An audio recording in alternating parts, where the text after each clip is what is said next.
風太郎手紙見てくれたんだ。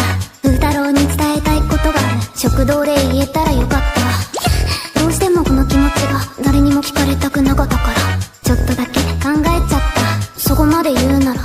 いよ。待って、ついはるかった。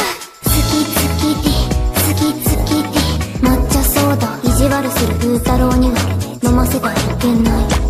風太郎頭いいって言ってたけどこんなもんなんだ。風太郎のくせに家庭教師するんでしょ。誠実に向き合えば分かってくれるよ。考えるのが風太郎の仕事でしょ。これ融合の印気になると言ってたじゃん。風太郎飲んでみて。